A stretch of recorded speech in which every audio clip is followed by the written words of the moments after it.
Assalamualaikum warahmatullahi wabarakatuh. Kembali lagi di channel Berita Mistis. Untuk kisah kali ini ada sebuah cerita dari tulisannya Reddy Plesetan. Sebuah kisah yang berjudul Kutukan Gadis Pembawa Kematian. Dan sebelum kita lanjut ke ceritanya, tekan dulu tombol like video ini dan jangan lupa tekan juga tombol subscribe channel ini. Nyalakan juga lonceng notifikasinya agar tidak ketinggalan cerita-cerita lainnya dari channel ini. Dan seperti apa untuk kisah kali ini? Langsung saja kita masuk ke ceritanya.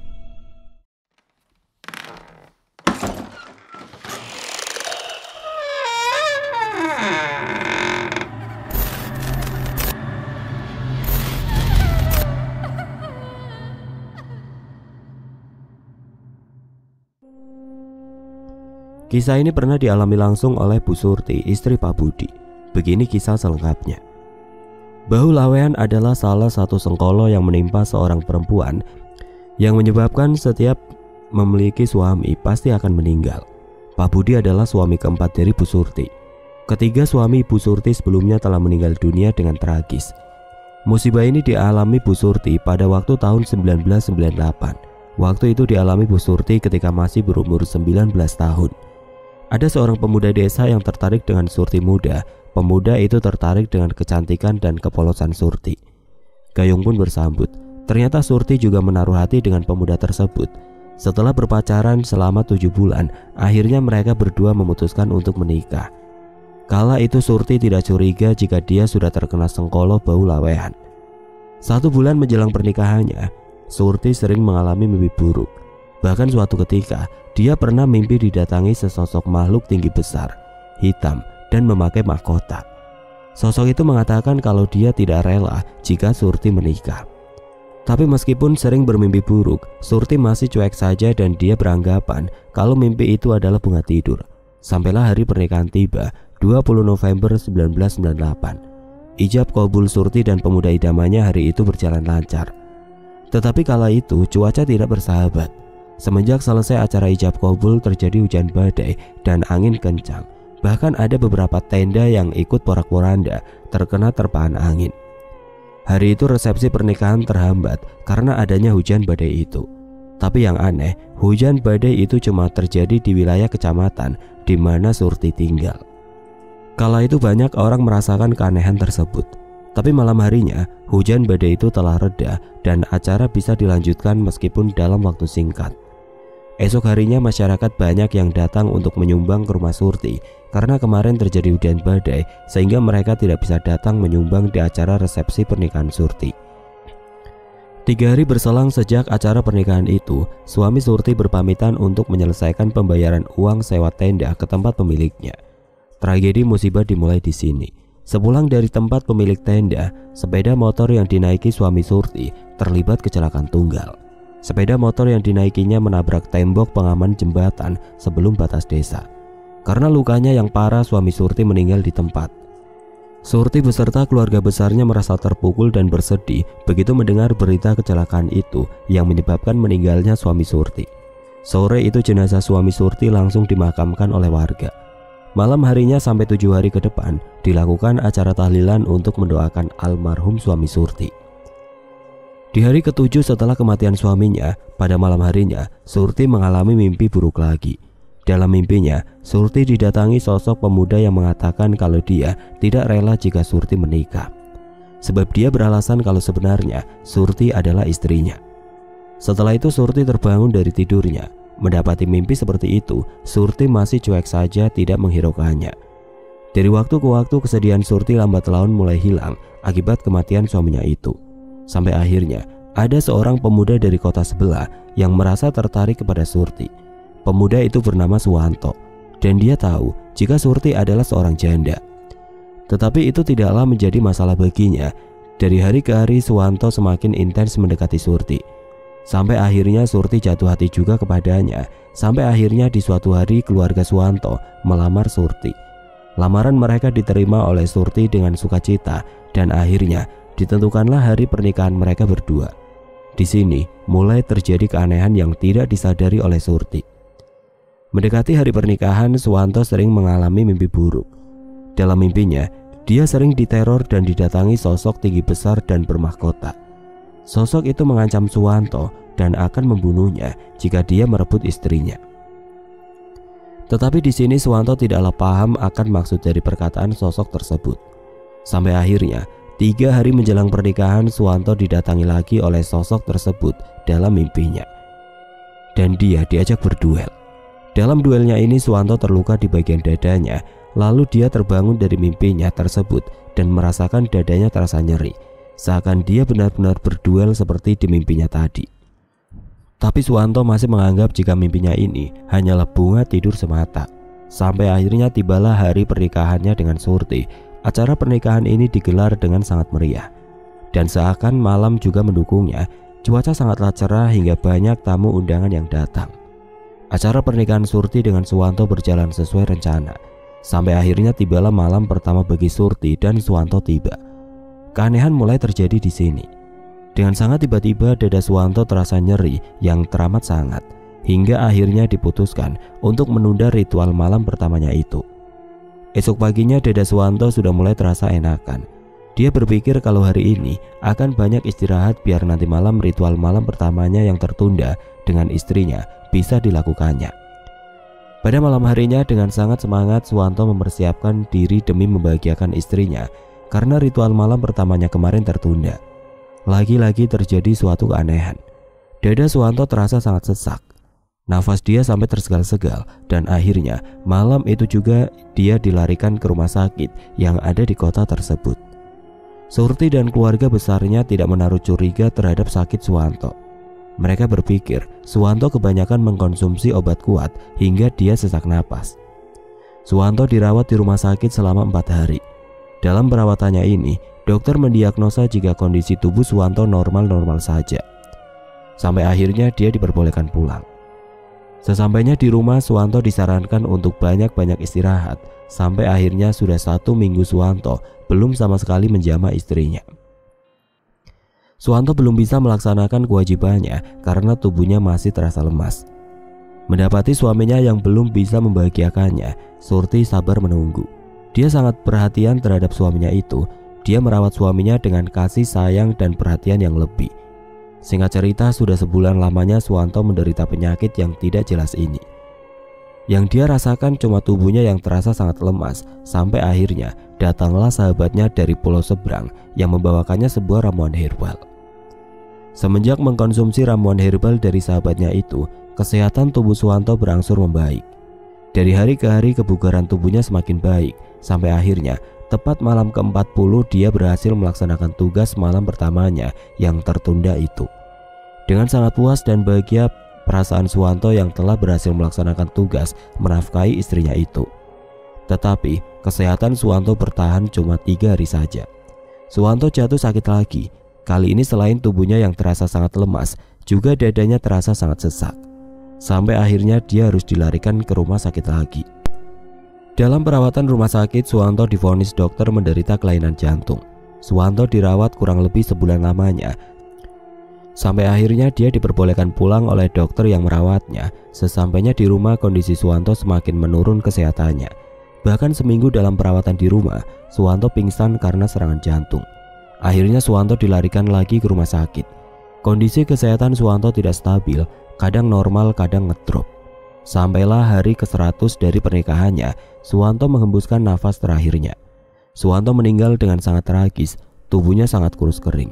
Hari itu, dunia seakan runtuh bagi Surti mendapati kematian suami keduanya yang sangat dia cintai dan sayangi itu. Hari itu juga jenazah Suwanto dimakamkan. 3 hari semenjak kematian Suwanto, Surti mengalami mimpi buruk lagi. Dalam mimpinya dia didatangi oleh sosok yang sama dengan yang mendatanginya dalam mimpinya dahulu. Sosok itu berkata kalau akan membunuh semua orang yang berani menikahi Surti. Mendengar ancaman sosok tersebut, Surti ketakutan dan terbangun dari tidurnya. Di sini Surti mulai menyadari jika kematian kedua suaminya ada hubungannya dengan mimpi-mimpinya selama ini. Dalam keadaan duka yang mendalam, Surti merasa sangat bersalah jika selama ini dia tidak menghiraukan mimpi-mimpinya. Sampai akhirnya tepat di hari ke-40 kematian Suwanto, Surti didatangi Suwanto dalam mimpinya. Suwanto berpesan kalau Surti terkena sengkolo bau lawehan. Dia menyuruh Surti mencari orang pintar untuk meruatnya supaya terlepas dari sengkolo tersebut. Begitu terbangun, Surti merasa bimbang akan mimpinya kali ini. Apakah benar perkataan suaminya itu kalau dia terkena sengkolo bahu lawean? Akhirnya dia mulai mencari-cari informasi akan orang pintar yang bisa meruatnya supaya terlepas dari sengkolo bahu lawean ini.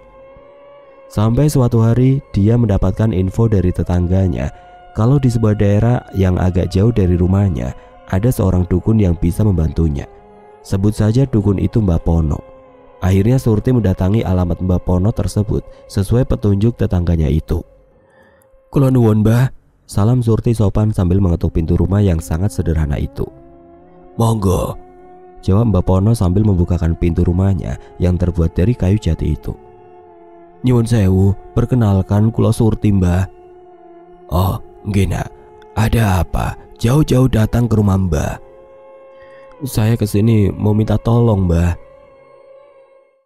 "Oh iya nak, mau minta tolong apa?" Akhirnya Surti menceritakan semua kejadian yang dialaminya selama ini dengan gamblang kepada Mbak Pono. Mendengar cerita keluh kesah Surti, Mbak Pono manggut-manggut dan menerawang jauh ke dalam diri Surti. "Menurut penerawangan Mbak, memang benar nak Surti terkena sengkolo bau lawean. Kalau sengkolo itu tidak dihilangkan, maka nak Surti akan susah memiliki pasangan hidup. Bahkan jika nekat menikah, maka suaminya akan meninggal dunia." "Terus bagaimana Mbah? Saya pengen hidup normal Mbah, memiliki suami dan keturunan. Apakah Mbah bisa menolong?" "Ya, Simba akan berusaha menolongmu. Tetapi Simba tidak janji sebab makhluk gaib yang ada di tubuhmu itu sudah semakin kuat karena telah meminta 2 tumbal dari suamimu." Akhirnya dicarilah hari yang tepat sesuai dengan weton kelahiran Surti. Singkat cerita, didapatlah hari yang tepat untuk meruat Surti, yaitu malam Jumat Pahing. Setelah cukup dalam mengutarakan hajatnya, maka Surti berpamitan pulang dan berjanji akan datang lagi pada hari Kamis malam Jumat Kliwon yang kebetulan jatuh pada minggu depan. Sesampainya di rumah, Surti mulai sering diteror oleh sosok gaib itu melalui mimpi. Bahkan dalam mimpinya, sosok itu mulai berani memperkosa Surti. Hampir tiap malam Surti bermimpi diperkosa oleh sosok gaib itu. Gara-gara sering bermimpi disetubui, berimbas pada kesehatan Surti. Tubuh Surti semakin lama semakin menurun kesehatannya. Yang dahulu sebelum menikah untuk yang kedua kalinya dia masih kuat untuk bekerja di kebun membantu orang tuanya. Kini Surti sudah tidak mampu lagi ikut membantu di kebun. Dari hari ke hari menjelang acara ruatan, kondisi Surti semakin memprihatinkan. Tubuh Surti semakin kurus kering dan dia hanya bisa mampu berbaring di atas tempat tidurnya. Sampai akhirnya tibalah hari yang ditunggu tiba. Hari itu Kamis malam Jumat Pahing. Dengan diantar mobil sewaan dan teman dekatnya, Surti diantar ke rumah Mbak Pono. "Kula nuwun Mbah." "Monggo nak, masuk." "Iya Mbah, maaf saya kesini sama teman saya Mbah. Saya nggak kuat kalau kesini sendirian Mbah." "Kondisimu kok memprihatinkan banget nak. Ada kejadian apa yang buat kamu jadi begini?" "Sejak saya pulang dari sini, saya diteror terus Mbah lewat mimpi. Hampir tiap malam saya disetubui oleh sosok gaib itu Mbah." "Memang kurang ajar makhluk itu. Ya sudah nak, yang sabar. Nanti Mbah akan bantu mengatasinya." "Iya Mbah, saya minta tolong. Bagaimanapun caranya supaya saya bisa lepas dari teror makhluk itu." Singkat cerita, acara ritual telah dipersiapkan. Mbak Pono mulai bersiap dengan membakar kemenyan sambil komat kamit merapalkan mantra. Lalu disiapkan pula 1 mangkuk air bunga setaman dan dibacakan beberapa mantra ke dalamnya. Setelah 10 menit berjalan, terlihat seakan-akan Mbak Pono seperti bergulat dengan sosok yang tidak terlihat dalam semedinya itu. Setelah 1 jam, akhirnya Mbak Pono tersadar dari semedinya. Begitu sadar, dia langsung bergegas menemui Surti. "Ini nak, kamu mandi dengan air bunga ini di belakang sana," suruh Mbak Pono sambil menyodorkan semangkok air bunga yang sudah dibacakan mantra tadi.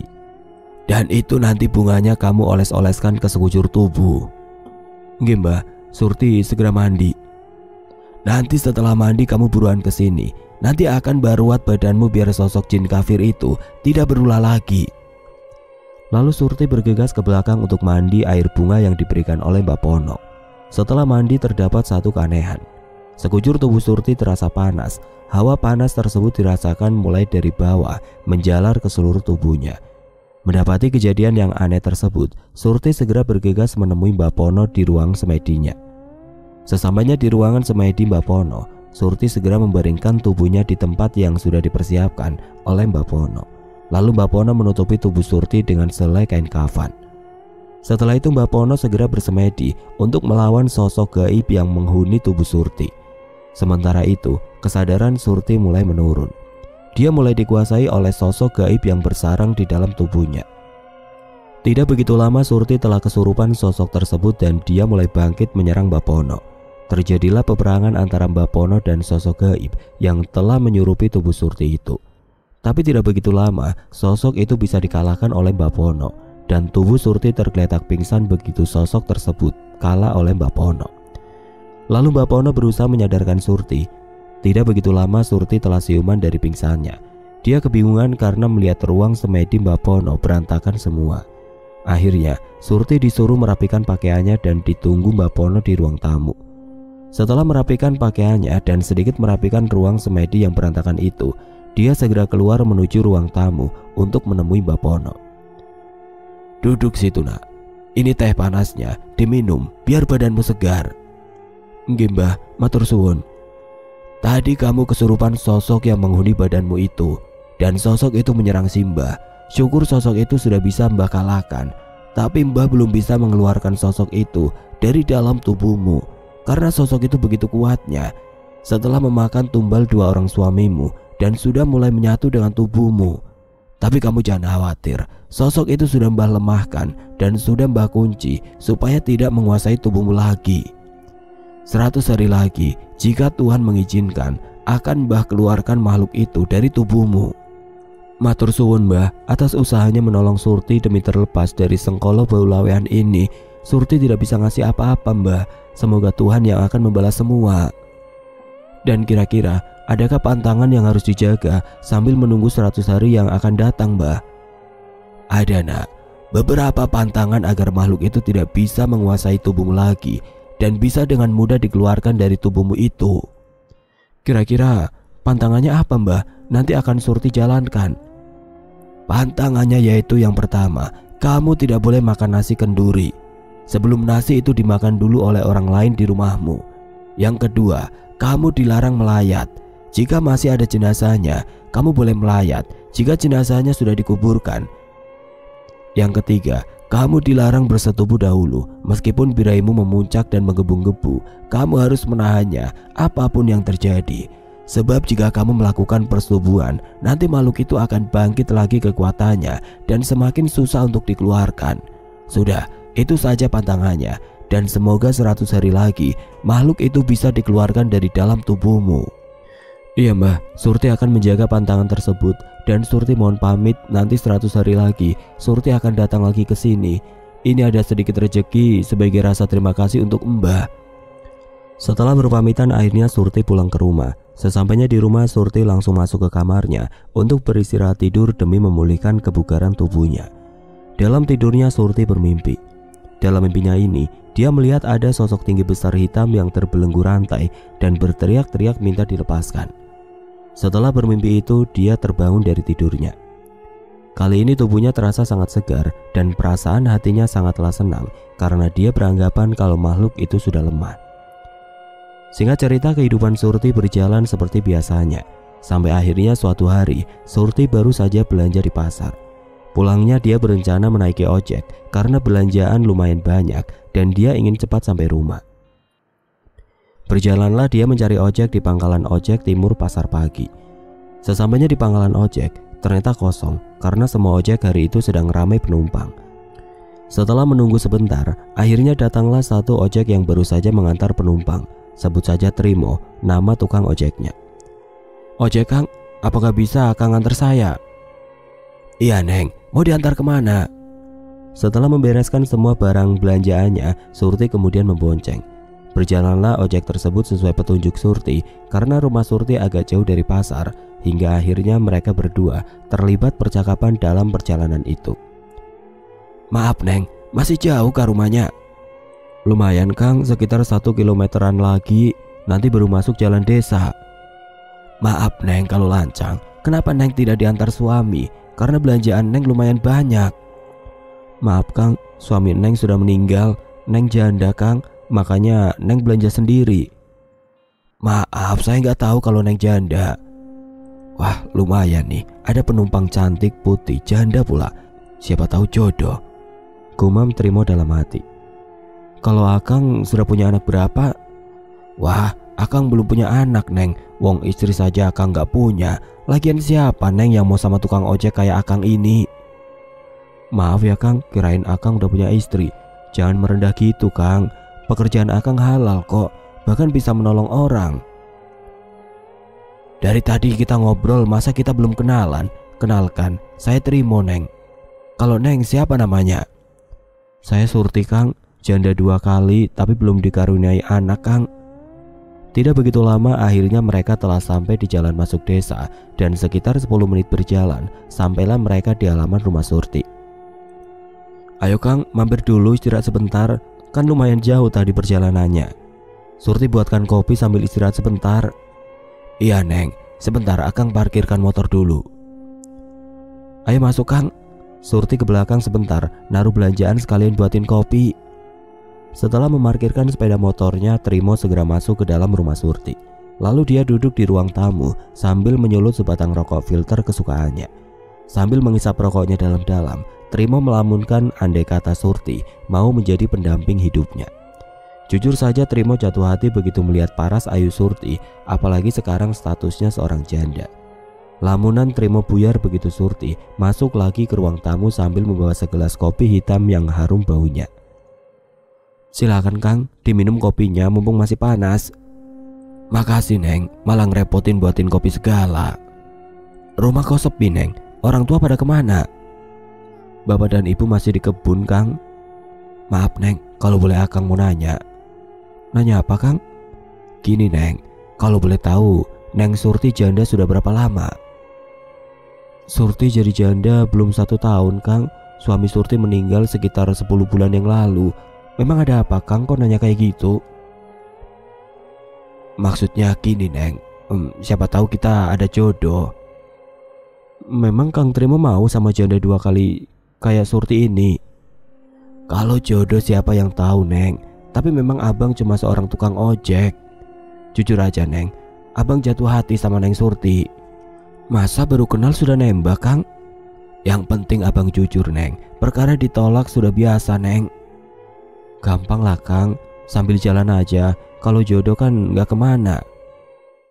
Setelah cukup mengobrol lalu Trimo berpamitan untuk meneruskan mengojek lagi. Singkat cerita, waktu berjalan dengan cepat, tibalah hari Minggu. Terdengar pintu rumah Surti diketuk. Assalamualaikum. Waalaikumsalam. Kang Trimo, monggo Kang masuk dan duduk dulu. Iya Neng. Lalu Surti masuk ke dalam dan tidak begitu lama dia keluar sambil membawa segelas teh panas. Monggo Kang diminum tehnya. Ngomong-ngomong, dari mana Mas? Iya Neng, Akang dari rumah. Memang sengaja hari ini Akang libur dan kepingin main ke sini. Kirain Akang ngojek ngantar penumpang terus mampir ke sini. Kok sepi Neng? Bapak kemana? Kalau boleh Akang pengen kenalan sama bapak dan ibu. Kalau bapak lagi di belakang Kang, dan ibu pergi keluar ke rumah tetangga. Tunggu sebentar, Neng panggilkan bapak ya Kang. Lalu Surti beranjak ke belakang untuk memanggilkan bapaknya. Tidak begitu lama bapak Surti keluar sambil membawa segelas teh panas buatan Surti. Ada tamu toh. Perkenalkan saya Trimo Pak, temen Neng Surti. Bagaimana kabarnya Pak? Sehat selalu kan? Alhamdulillah Nak, Bapak sehat. Nak Trimo tinggal di mana? Saya tinggal agak jauh dari sini Pak, sekitar 10 kilo dari desa ini. Sudah berkeluarga atau belum Nak Trimo? Saya belum menikah Pak, dan mohon maaf sebelumnya. Kedatangan saya ke sini yang pertama berkenalan dengan Bapak sekeluarga, dan yang kedua, terus terang saya menaruh hati sama Surti Pak. Kalau berkenan dan berjodoh, saya berkeinginan meminang Surti untuk saya jadikan istri. Kalau Bapak sih terserah Surti Nak. Tapi kamu tahu kan, kalau Surti itu seorang janda, bahkan janda 2 kali Nak. Apakah Nak Trimo mau menerima status Surti ini? Saya tahu Pak, kalau status Surti seorang janda, bagi saya janda tidak begitu masalah. Yang penting kita jodoh dan saling menghargai. Ya monggo kalau Surti mau. Bapak cuma bisa merestui saja. Kira-kira kapan orang tuamu kamu ajak ke sini? Terus terang saya mau Kang, asalkan Akang mau menerima Surti apa adanya. Alhamdulillah, akhirnya Allah mempertemukan calon pendamping hidup saya. Insya Allah secepatnya orang tua saya akan datang ke sini Pak, terang Trimo bahagia. Ya sudah, sekalian kalian lanjutkan ngobrolnya. Bapak mau ke belakang lagi untuk menyelesaikan pekerjaan di belakang. Yang penting Bapak tunggu kedatangan orang tuamu ya Nak Trimo. Lalu Bapak beranjak ke belakang untuk menyelesaikan pekerjaannya lagi. Beneran kan Neng mau menjadi istri Akang? Tegas Trimo pada Surti. Beneran Kang, asal Akang mau sayang sama Surti dan mau menerima keadaan Surti apa adanya. Setelah mengobrol beberapa saat, akhirnya Trimo mengajak Surti keluar untuk makan siang, sekalian jalan-jalan. Lalu mereka berdua berpamitan kepada Bapak Surti dan segera berangkat ke kota untuk makan bakso di jalan-jalan layaknya ABG yang baru saja jadian. Setelah makan bakso, Trimo mengajak Surti ke suatu mall yang ada di kota itu. Sambil jalan-jalan mereka berdua saling bermesraan seperti ABG yang lagi dimabuk asmara. Apalagi Surti sudah lama menginginkan kebahagiaan seperti itu. Karena rasa bahagia yang berlebihan, tiba-tiba ada hasrat yang menggebu-gebu dari dalam tubuh Surti. Semakin lama birahi Surti semakin meledak-ledak sampai dia lupa akan pesan Bapono untuk menahannya. Surti membisikkan kepada Trimo untuk minta dipuaskan. Sebagai seorang lelaki, Trimo merasa tertantang dan dia langsung mengajak Surti untuk mencari penginapan untuk menyalurkan hasratnya tersebut. Lalu mereka berdua segera menuju ke sebuah hotel melati yang ada di pinggiran kota. Setelah sampai di hotel tersebut, Trimo langsung membooking satu kamar. Setelah masuk kamar, Surti seperti kesurupan. Dia langsung menyerang Trimo karena sudah tidak kuat menahan hasratnya. Akhirnya mereka berdua berhasil merenggut kenikmatan bersama. Surti benar-benar lupa akan pantangan yang diberikan oleh Bapono. Tanpa Surti sadari, sosok yang ada di dalam tubuhnya telah terlepas dari belenggu yang dipasang oleh Bapono karena pantangannya telah dilanggar. Mereka berdua telah merenggut kebahagiaan berkali-kali sampai akhirnya mereka berdua kelelahan dan tertidur bersama. Dalam tidurnya Surti bermimpi kalau dia ditemui oleh sosok itu dan menjelma berubah menjadi wujud sosok Trimo. Dalam mimpinya Surti digauli oleh sosok yang menjelma sebagai Trimo berkali-kali sampai puas. Pukul 8 pagi Surti terbangun dari tidurnya. Dia langsung membangunkan Trimo dan langsung minta jatah lagi. Akhirnya telah terjadi pergumulan yang hebat.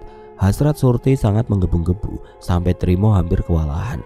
Setelah puas, akhirnya sore harinya mereka berdua check out dan segera pulang menuju ke rumah Surti.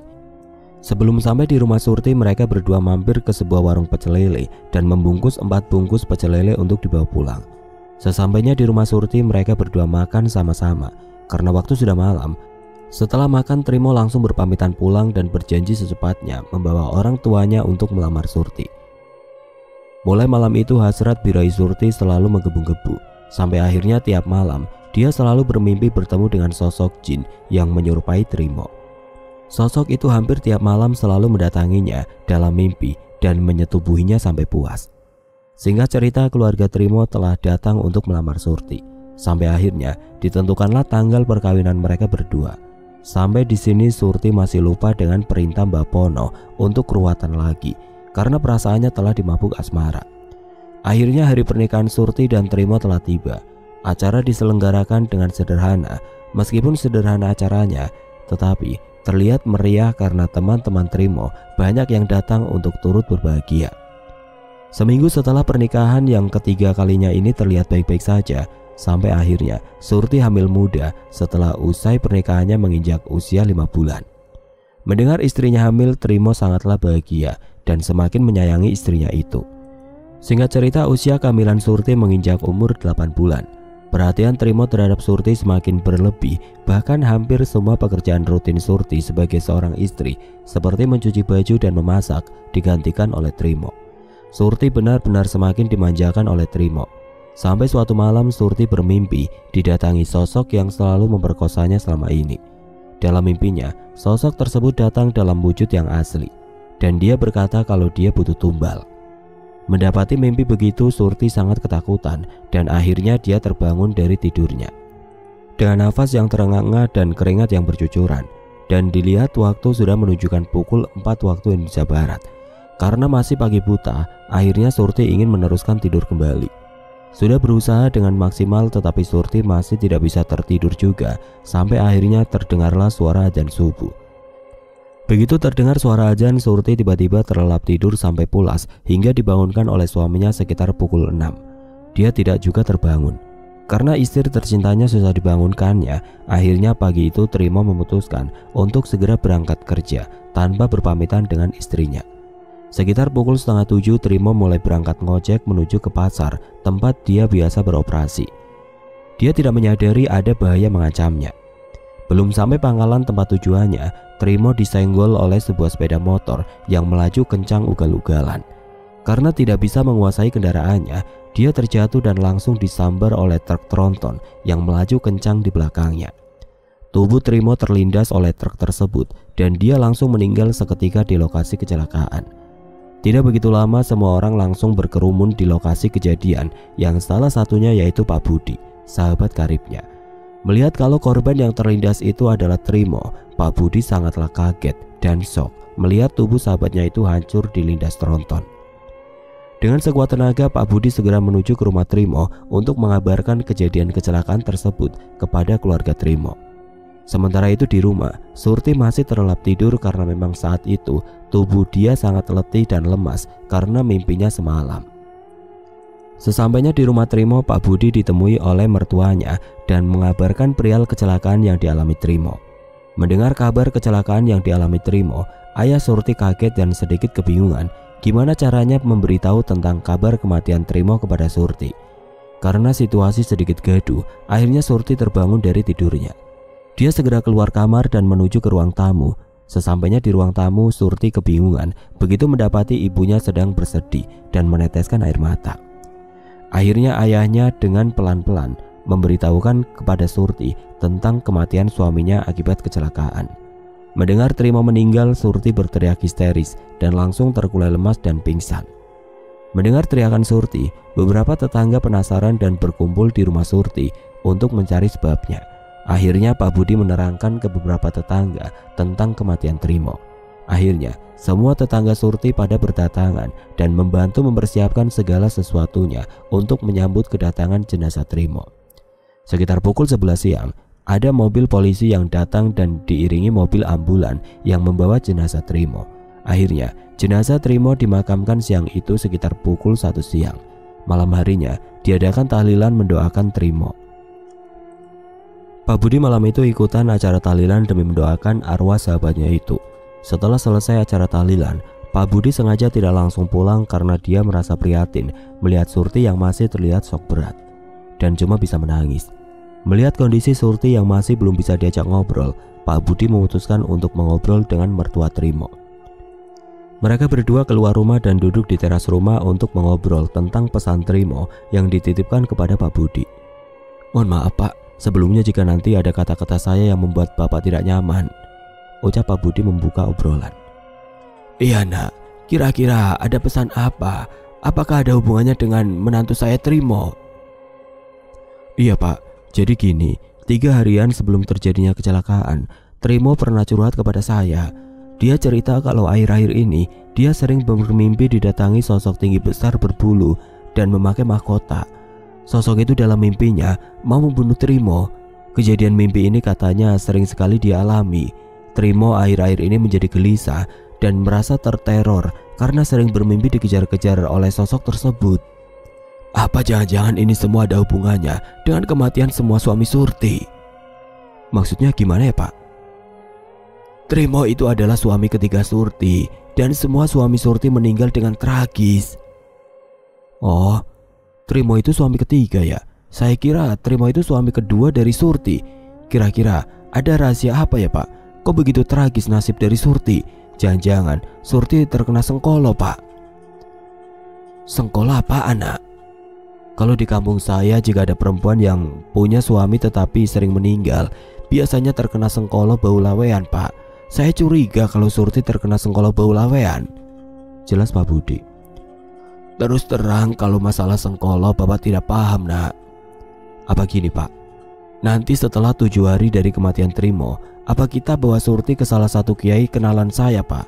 Insya Allah Pak Kiai bisa membantu Surti terbebas dari Sengkolo bau lawean itu. Ya sudah, kalau begitu besok setelah 7 hari kematiannya Trimo, kita ajak Surti ke Pak Kiai itu. Karena waktu sudah menunjukkan pukul 10 malam, Pak Budi mengakhiri obrolannya dan berpamitan pulang ke rumahnya. Singkat cerita, hari ke-7 setelah kematian Trimo telah tiba, Pak Budi datang lagi pas tahlilan hari ke-7 kematian sahabatnya itu. Malam itu setelah selesai tahlilan, Pak Budi, Surti dan kedua orang tuanya ngumpul di ruang tamu. Setelah beberes, mereka semua bercengkrama mengobrolkan perihal kematian semua suami Surti.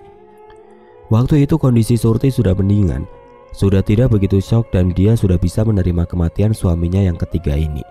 Melihat kondisi Surti membaik, Pak Budi sudah berani membuka obrolan. Maaf Mbak Surti, bagaimana kondisinya sekarang? Apakah sudah baik-baik saja dan kondisi kandungannya sehat juga kan? Alhamdulillah sehat Mas. Maaf ya Mbak, kemarin saya sempat berembuk dengan Bapak masalah kematian ketiga suami Mbak Surti. Iya Mas, sebenarnya saya sudah tahu kalau kematian suami saya itu tidak wajar karena saya sudah pernah minta tolong ke Mbak Pono untuk merawat diri saya Mas. Mbak Pono itu siapa Nak? Setelah ayah Surti penasaran. Jadi gini Pak, sebenarnya Surti pernah datang ke satu orang pintar yang bernama Mbak Pono.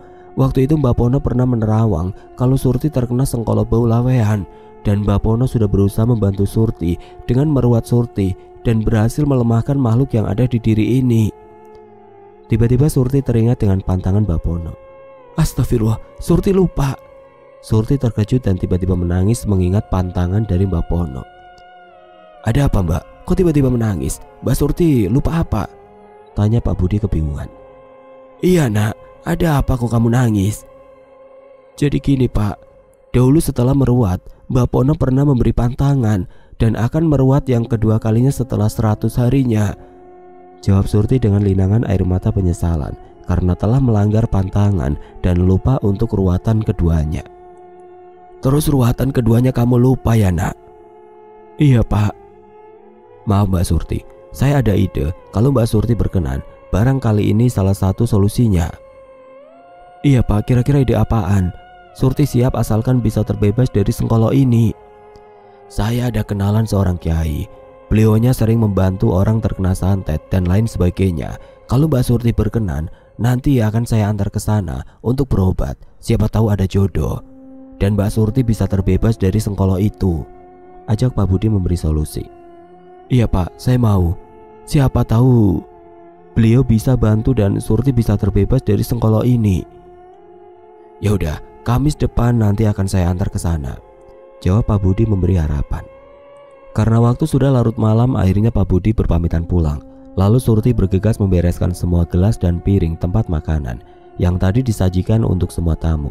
Lalu dia langsung tidur. Dalam tidurnya ini dia didatangi oleh sosok yang menyerupai suaminya, Trimo. Kali ini Surti teringat jika Trimo, suaminya itu, baru saja meninggal dunia. Surti langsung teringat nama Allah dan tiba-tiba sosok Trimo berubah wujud menjadi sosok hitam tinggi dan berwajah menyeramkan. Melihat penampakan sosok tersebut, Surti langsung berteriak ketakutan dan dia terbangun dari mimpinya dengan keringat bercucuran dan nafas tersegal-segal. Lama-lama terdengar suara azan subuh dari kejauhan. Surti langsung bangkit ke belakang untuk bersuci dan melaksanakan sholat subuh. Setelah menjalankan sholat, kondisi Surti menjadi lebih tenang dan bisa kembali tertidur. Syukur alhamdulillah kondisi kandungan Surti baik-baik saja. Singkat cerita, tibalah hari Kamis. Pak Budi menjemput Surti untuk diajak berobat ke seorang kiai kenalannya. Siang itu Pak Budi dan Surti diantar mobil sewaan menuju ke rumah kiai kenalannya yang terletak di sebuah desa di sebelah utara Pulau Jawa. Setelah menempuh perjalanan yang lumayan lama sekitar 4 jam, tibalah mereka di desa tempat tinggal kiai kenalan Pak Budi. Sesampainya di depan rumah kiai tersebut, terdapat 2 orang yang lagi menunggu di luar rumah. Lalu Pak Budi segera turun dan masuk ke dalam untuk menemui langsung kiai tersebut. Tidak begitu lama Pak Budi meminta Surti turun dari mobil dan langsung masuk ke rumah kiai tersebut. Sekitar setengah jam menunggu, akhirnya Surti ditemui kiai itu. Pak Kiai langsung geleng-geleng kepala begitu melihat Surti, padahal Pak Budi ataupun Surti belum menerangkan tujuan mereka ke situ apa, dan seakan-akan Pak Kiai sudah mengetahui apa yang terjadi dengan Surti. Astagfirullah, alangkah kasihan sekali nasibmu, nak, tanya Pak Kiai sambil beristighfar. Iya Pak, semua suami saya meninggal semua. Kamu itu terkena sengkolo, nak. Kalau tidak diruat ataupun diruqyah, kamu gak akan memiliki suami seumur hidup. Kira-kira bisa disembuhkan apa enggak, Kiai? Sela Pak Budi dengan cemas. Insya Allah Bapak bantu. Minta sama Allah. Bapak cuma menolong saja. Semua kehendak yang kuasa, nak. Saya berharap sebelum anak saya lahir, masalah sengkolo ini sudah selesai, Pak Kiai. Ya sudah, kalian menginap di sini. Nanti malam akan saya bantu meruqyah kamu, nak. Silakan, kamu istirahat dulu di kamar tamu itu. Nanti kalau sudah siap, Bapak panggil. Jaga staminamu. Kasihan bayi yang ada di kandunganmu. Lalu Pak Kiai beranjak ke depan untuk menemui beberapa tamunya yang meminta tolong kepadanya. Singkat cerita, waktu sudah menunjukkan pukul 11 malam. Pak Kiai beserta beberapa muridnya bersiap melakukan ruqyah kepada Surti. Surti duduk di tengah ditemani Pak Budi dan dikelilingi oleh Pak Kiai beserta muridnya. Dengan komando Pak Kiai, semua orang mulai membaca istighfar berulang-ulang secara bersama-sama. Sementara itu Pak Kiai mulai membaca doa ruqyah. Tidak berselang lama, Surti telah kesurupan oleh sosok yang menghuni tubuhnya selama ini. Sosok itu menantang Pak Kiai dan terjadilah perduelan secara batin. Tidak begitu lama Surti memuntahkan darah segar dan sosok itu berteriak kesakitan dan memohon ampun supaya jangan dilebur. Dengan bijak Pak Kiai memerintahkan sosok itu untuk keluar dari raga Surti dan pergi jauh-jauh serta membawa semua kroni-kroninya. Sebelum kesabaran Pak Kiai hilang, dengan sigap sosok itu menuruti permintaan Pak Kiai. Tidak begitu lama tubuh Surti menggeliat dan tiba-tiba ada seekor ular besar yang panjangnya tidak lebih dari 60 cm keluar dari kemaluan Surti, yang diiringi dengan genangan darah hitam yang berbau sangat busuk sekali. Ular itu langsung mati begitu tergeletak di lantai. Dan dengan keajaiban Allah, tiba-tiba ular itu berubah menjadi asap dan menghilang seketika beserta genangan darah yang menyertainya. Alhamdulillah, semua sudah berakhir. Tolong ini basuhkan air doa ini ke muka Nak Surti supaya dia terbangun. Setelah menerima air dari Pak Kiai, Pak Budi segera meraupkan air itu ke muka Surti dengan pelan. Setelah mukanya dibasahi air doa, Surti tersadar dari pingsannya. Dia terkejut karena ingat dia tadi duduk di depan Pak Budi, tetapi sekarang dia tergeletak di pangkuan Pak Budi. Dengan lembut Pak Budi membangunkan Surti supaya kembali duduk. Ada kejadian apa, Pak? Tanya Surti kebingungan. Tidak apa-apa kok. Tadi Mbak Surti cuma pingsan dan untung saja saya ada di belakangnya, Mbak. Makanya saya rebahkan tubuh Mbak Surti di pangkuan saya. Alhamdulillah, Nak Surti sudah terbebas dari sengkolo bau lawean itu. Dan nanti sesudah lahiran, Bapak sarankan mulai menjalankan puasa sunnah Senin Kamis semampunya ya, terang Pak Kiai Rama. Alhamdulillah ya Allah, Surti sudah terbebas dari sengkolo laknat ini. Terima kasih Pak Kiai, sudah banyak menolong. Tetapi maaf, Surti tidak bisa memberi apa-apa. Surti hanya bisa mendoakan Pak Kiai semoga selalu sehat dan panjang umur, dan semoga Allah memberi nikmat lebih berkat usaha keras Pak Kiai menolong Surti. Amin. Bapak hanya menolong, Nak. Semua sudah kehendak Allah. Kamu harus ikhlas dan mulai sekarang jangan kamu tinggalkan sholat 5 waktu dan berbanyak sholawat. Kalau Bapak boleh ngasih saran, kelihatannya kamu dengan Pak Budi berjodoh, Nak. Kalau kamu mau, kalian menikahlah, biar jabang bayi yang ada di perutmu mendapatkan kasih sayang seorang ayah, terang Pak Kiai dengan tersenyum ramah. Kalau Surti cuma ngikut saja, Kiai. Kalau itu yang terbaik untuk Surti dan anak ini, Surti cuma ngikut saja. Jujur saja saya kasihan dan sayang sama Mbak Surti. Kalau memang Mbak Surti berkenan, nanti setelah lahiran saya akan menikahi Mbak Surti, jawab Pak Budi sambil memegang tangan Surti. Alhamdulillah, kalau kalian berdua setuju, Bapak doakan semoga rumah tangga kalian bahagia dan menjadi keluarga yang sakinah, mawadah, warohmah, doa Pak Kiai dengan mantap. Amin ya Allah. Malam itu mereka berdua beristirahat di rumah Pak Kiai. Esok harinya mereka berdua berpamitan pulang. Sesampainya di rumah Surti, Pak Budi sekalian minta izin ke orang tua Surti untuk meminang Surti untuk dijadikan istrinya. Setelah mengobrol sebentar, Pak Budi pamit pulang ke rumahnya. 3 hari berselang Surti melahirkan seorang bayi laki-laki yang ganteng dan berkulit putih. Mendengar Surti lahiran, Pak Budi sangatlah bahagia, apalagi yang dilahirkan berjenis kelamin laki-laki. Setelah 3 bulan umur anak Surti, Pak Budi akhirnya menikahi Surti untuk dijadikan istrinya. Acara pernikahan ini digelar dengan sangat sederhana dan tidak lupa Pak Kiai hadir sebagai saksi dari pernikahan mereka. Singkat cerita, kehidupan rumah tangga mereka berjalan dengan lancar bahagia. Dan sampai sekarang mereka berdua telah dikaruniai 4 orang anak. Pak Budi tidak membeda-bedakan kasih sayangnya, entah itu anak kandung ataupun anak tirinya. Itu tadi cerita singkat kehidupan dari Surti yang terkena sengkolo bau lawean. Oke teman-teman, sekian untuk kisah kali ini. Semoga apa yang sudah saya bagikan dalam kisah ini dapat dijadikan pembelajaran untuk kita semua. Dan buat teman-teman yang baru bergabung, jangan lupa untuk like, komen, share, serta subscribe channel ini. Dan nantikan kisah-kisah horor berikutnya tetap di channel Berita Mistis. Wassalamualaikum warahmatullahi wabarakatuh.